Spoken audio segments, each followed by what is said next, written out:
Hello, hello to all my beautiful humans. Welcome to the Human Beauty Movement podcast. My name is Jennifer Norman, founder of the Human Beauty Movement and your host. The Human Beauty Movement, it's a movement that's dedicated to inspiring the beauty of human experience. We're about cultivating love, well-being, and the beauty of self-expression to have a profoundly beneficial impact on our world.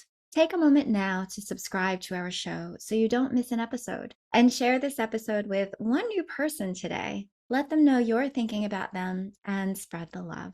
In today's age of consumerism and fast fashion, I wanted to dedicate today's episode on spotlighting a beautiful human who has chosen to do things differently. Lisa Kwong is the founder of SownSmith, an ethical and sustainable fashion brand that allocates 7% of its profits to organizations that fight human trafficking. Not only that, all SownSmith items are created with sustainable fabrics in designs that are modern and minimal, timeless and elevated. By choosing SownSmith, you are choosing high-quality fashion from a brand that lives by values of ethical business practices, eco-conscious design, and humanity. Welcome to the show, Lisa. Hi, Jennifer. Thank you so much for having me. It is so great to have you to the show today, and it is rare to find a fashion brand that's ethical and charitable. So I just wanted to commend you, first of all, for making it your life's work to shift the narrative of what fashion presently is. You're helping to transform fashion into something that goes far deeper than the superficial image making. And that's so important in this day and age. Thank you so much. Yeah, I would love for you to tell me about yourself and tell me about Smith. What is it all about and why did you start it? I guess I'll start with my background. I have a communications degree and a master's in intercultural studies. So I actually worked for an immigrant agency until I got pregnant. And then I had 3 beautiful daughters, and I feel super privileged to have been able to stay home with them. But then as they got to school age, I was thinking about what I would do for work. And I thought about going back into the nonprofit sector because that's really where my heart is for social justice. But then during that time, this phrase kept coming up. So this is a phrase that I use with my kids all the time. And it's just so applicable in so many ways. So if they're feeling like not good enough, or they can't do something, or they're anxious, I feel like these 5 little words are there's like a TED talk compressed in these 5 little words. So what I say to them is, show them who you are. So it's yeah. So I'll drop my daughter off to soccer. I'm like, show them who you are. Or my daughter will be really anxious about some kind of social situation or pressure. I'm like, show them who you are. It's really about so empowering. Yeah, it's just about rising and show them who you were created to be. Show them what you're capable of. Show them what's inside of you. Those words that I kept saying to my daughters kind of haunting me, for me to show myself or my family or the world who I am. From that, I kind of just combined all the things that I care about. And so one is social justice. So my heart, there's so many amazing causes, but for my husband and I, we just felt like with 3 daughters, the worst thing that could happen would be if one of them was trafficked.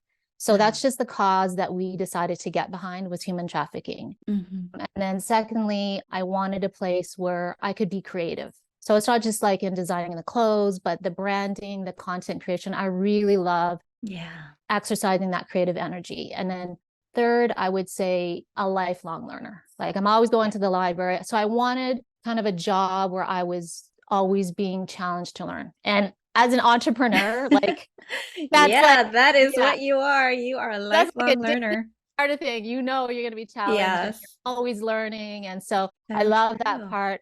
And then finally, I'd say, honestly, I'm actually a pretty low maintenance person. And so I wanted to create clothes that were when it comes to fashion, I wanted to create clothes that were simple, but they were effortless. So you could look really good, and elevated without actually putting a lot of time and energy into it.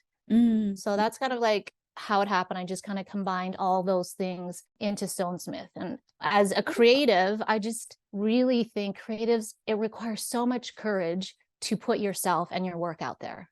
You just don't know I mean, it's not going to resonate with everybody and you're not going to resonate, but you just put yourself out there. And so that was just kind of birthing this was my kind of process of being okay with who I am and putting it out there and saying, this is who I am. This is who I was created to be. And I'm still in process. Yeah. I'm still like being challenged to get out of my comfort zone as I build the brand.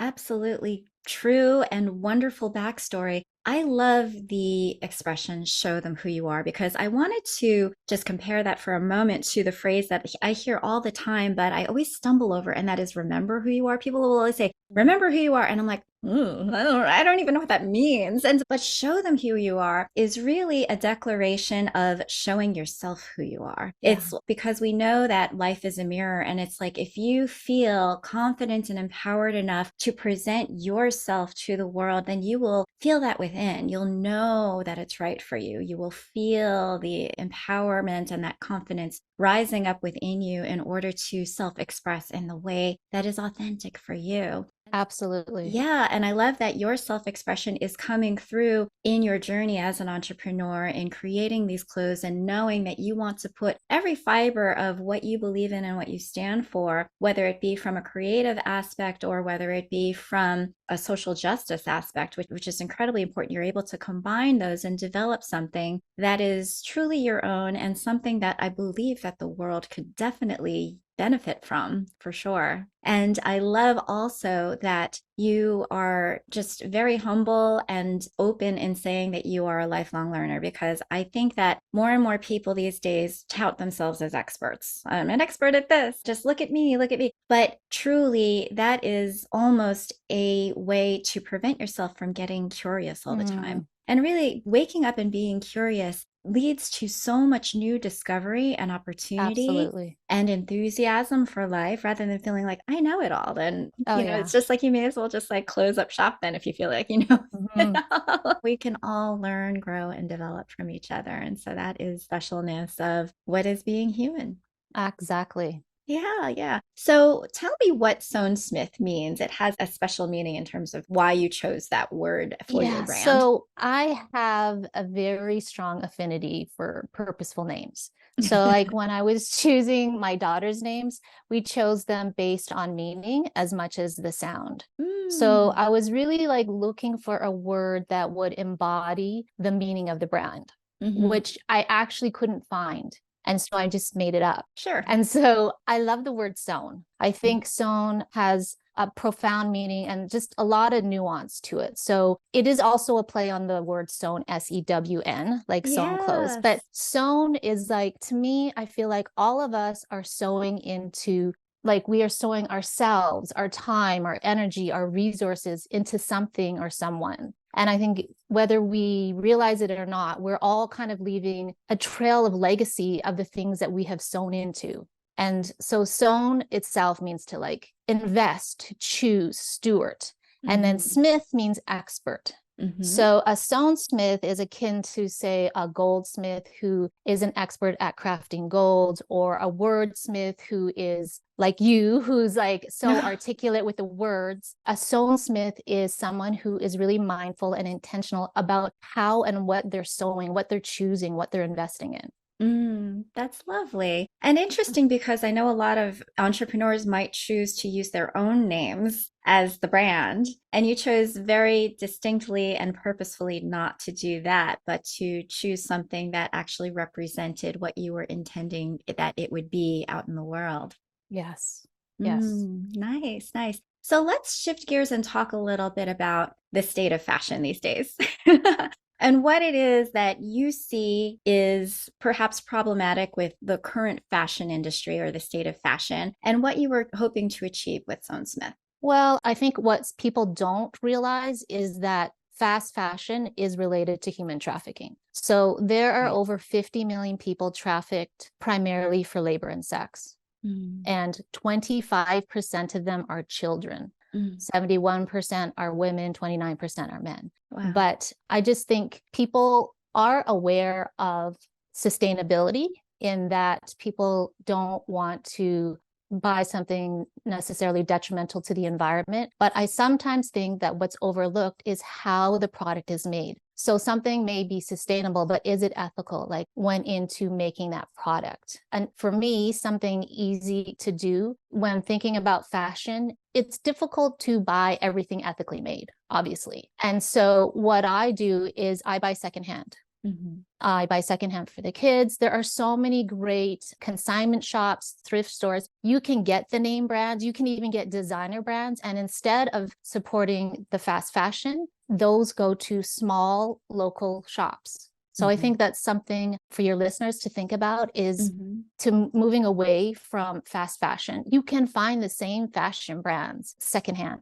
It's a fraction of the price. You're supporting your local economy. I mean, it's a win-win. Exactly. The other day, I actually did a clean out of my closet and my son's closet and made 4 bags of decent Wow. clothing. It's just like I don't really use these anymore. So I may as well give them to somebody who may be able to benefit from them and might find more joy in it. It's the Marie Kondo thing, anything Yeah, that yeah. like gives you joy, you should keep. And then if it doesn't, then gently release it out into the world. But what was so amazing was I didn't realize they give you a 15% off coupon to go back. And so I was like, oh, so I went to the store.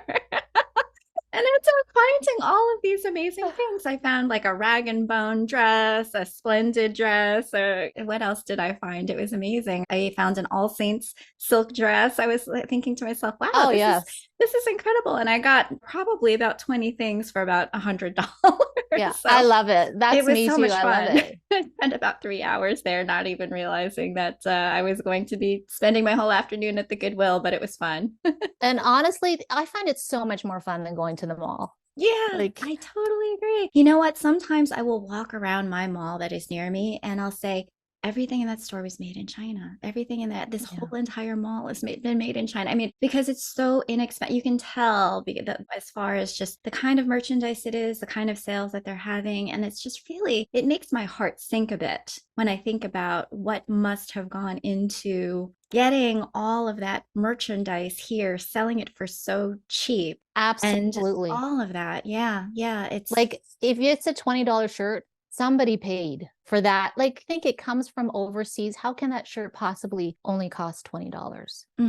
And when we're talking about the issue of trafficking, I mean, it's mind blowing to think about 50 million. And I think that statistic came from 2021. Lord knows it might be different. It might be Yeah. higher now, but certainly people taken from their families, children taken from their families, kidnapped. Like the parents don't know where they had gone, only to be shipped to some place where there might be a slave master, there might be a company that is choosing to lodge and store and only utilize these individuals for either sex or labor. It is devastating. It's horrible. And it is something that can be rectified. We need to, just like with anything, it's like you've got to shine light on the issue in order to be able to see it and dispel it. It's got to be Yes. cast out of our thinking, out of our economy to, for people to be making money, other people like that. Yes. There are more people enslaved today Mm. than ever in the combined history of our world. Like, that's crazy.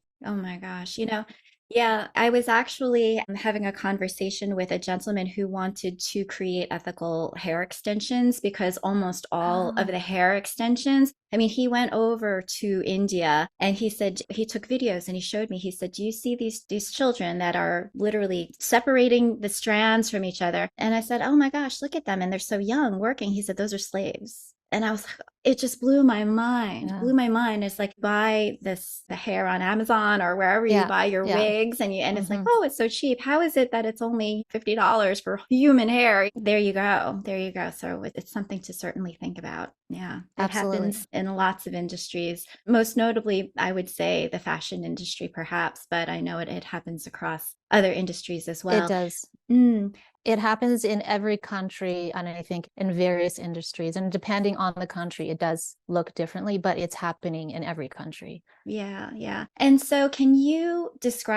shed awareness on our listeners? What does ethical fashion look like? What does slow fashion look like? What can you describe it and what does that mean? In its simplest form, I think ethical fashion is when clothes are made and they consider the planet and the people Hmm. simply. So what kind of effect was made on the environment? And then what kind of effect was made on the people that made the clothes? I think it's very difficult, though, in this day and age to be able to tell if it is ethically made or not. So unless it says it's ethically made, like it makes sense for people to have it made cheaply overseas with slave labor. Yeah. And I think that that's where the call for transparency in the supply chain has become so much more recognized. It's like, where did this come from? How was this made? Where were the materials sourced? How is it sourced? And just making sure that people are being very honest, companies which are made of people, are being honest and being able to say to the consumer, this is why it costs more, because we actually made it locally, because we are paying a fair wage, because we don't exhibit the same kinds of labor practices that others do in this industry, which is ripe with concerns. Yeah. Absolutely. And I think people are slowly getting educated on it. I also wanted to mention I was at a convention where the keynote speaker was talking about how if we are willing to do something to people, then we're doing it to the planet. If we're willing to do something to the planet, then we're doing it to the people. We are intertwined completely. And so if we have exploitative practices where we are just depleting the earth of its resources, we'll do the same thing to people. And if we're willing to do that to the people, we'll do that to the planet. Like it's one and the same. And so environmental sustainability is very much akin to social justice because it is trying to treat the planet as well as people with respect and dignity. Absolutely. Yes. Absolutely. Yeah. And so from the fashion sense, making sure that not only are the labor practices fair and just, but also the fabrics themselves and how the fabrics are sourced. Can you talk a little bit about sustainable fabrics? Sustainable fabrics are when the fibers themselves are natural fibers and or recycled so that they are biodegradable. That's what a sustainable fabric is. Like that polyester, that's never breaking down. Like those man-made fibers are not going to break down. So that's why it's important to get natural fibers because over time they will break down in the earth, right? It is a crazy amount of fashion that is actually made out of plastic. I couldn't believe it. Between acrylics and polyesters, I was like, oh my gosh, it's something like 90% of like all fashion has plastic in it. We're just drowning ourselves in plastic. Yes, it's crazy. And that stuff is never going to break down. Like we are just polluting our earth. Yeah. Yeah, it is. Let's talk about the kinds of products that you have for sale because I did notice that it seems like the items that you have and the shapes are, they're really very comfortable. They're almost made for somebody that wants to either work from home or wants to do their casual like grocery shopping, but still look polished, still look like they've got some style to them, but comfortable. Yeah. Yes, that is, you just described it perfectly. So it's just having simple pieces that are effortless, but when you wear them, you feel elevated and you look elevated and they're super comfortable. They're also pieces that you can kind of mix and match into your wardrobe. They're very versatile because they're just basics. And I believe, again, as an ethical fashion brand, it needs to be timeless. Like it's something that you can wear 5-10 years from now. It's not trendy that you're just going to throw away. It's just your classics that you can wear all the time. Yeah, yeah. And you also sell jewelry too. And your jewelry is actually made in America. Yes, it is. And looks like your paper clip. Yeah. Yeah, it's just kind of the whole design of every piece is just things that I wear all the time. And so I just wear chains all the time. It's just simple. It's kind of, it elevates your everyday look. And yeah, they're made by a wonderful lady in America. Amazing, amazing. And so tell me what your inspiration is for different designs. How do you get your inspiration for your clothing and what goes into I guess, just the whole approach to lifestyle? I love to read. So I'm always going to the library or the bookstore. And I'm like old school. Like I need to like flip the page on this in a book. I'm not a Kindle girl. And so I just love to go and kind of be inspired. And I feel like a lot of my inspiration comes from books on art, on fashion, people's lives. And it's really those beautiful coffee table books from different countries even.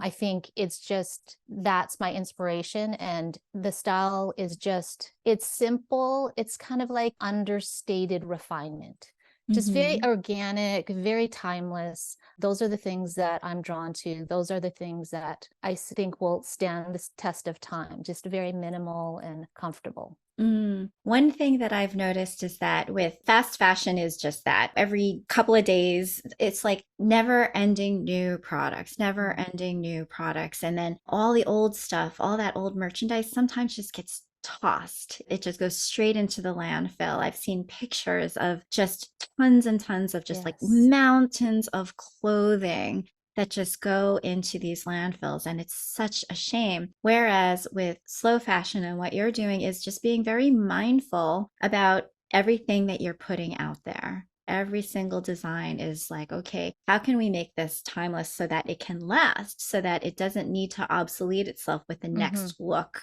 or trend or what have you. Exactly. And so lastly, what is your favorite part about being a fashion designer? The best part is just getting feedback from women, just hearing how they feel beautiful, they feel comfortable, they feel confident, and they feel like, to me in my head, I'm like, they feel like they can be who they were created to be.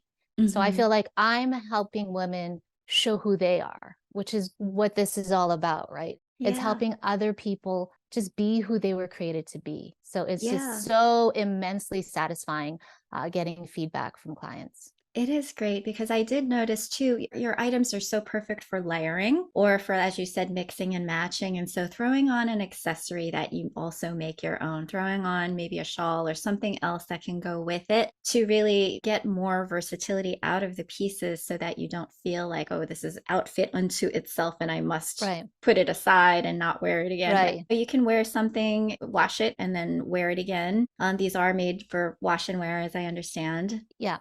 Yeah, they're more like wardrobe staples. Yes. Like your essentials that you want to lay your foundation for other things to go with. Very, very cool. I love that. Everybody, so the website is SownSmith, SownSmith, SownSmith.com. And Lisa, do you ship internationally? I just ship in North America. Okay, great. It's good for us to know. Shipping in North America, so Canada, US and Mexico. Okay, excellent. And so anybody within North America, definitely look up SownSmith and consider buying as many pieces as you can to help support this wonderful founder who is really doing the planet some good as well as the economy within the fashion industry some good. Thank you, Lisa, so much for being on the show. I'm so delighted to have you and I wish you the greatest success. Thank you so much, Jennifer. It was so good to be here. Appreciate it. Thank you for listening to the Human Beauty Movement podcast. Be sure to follow, rate, and review us wherever you stream podcasts. The Human Beauty Movement is a community-based platform that cultivates the beauty of humankind. Check out our workshops, find us on social media, and share our inspiration with all the beautiful humans in your life. Learn more at thehumanbeautymovement.com. Thank you so much for being a beautiful human.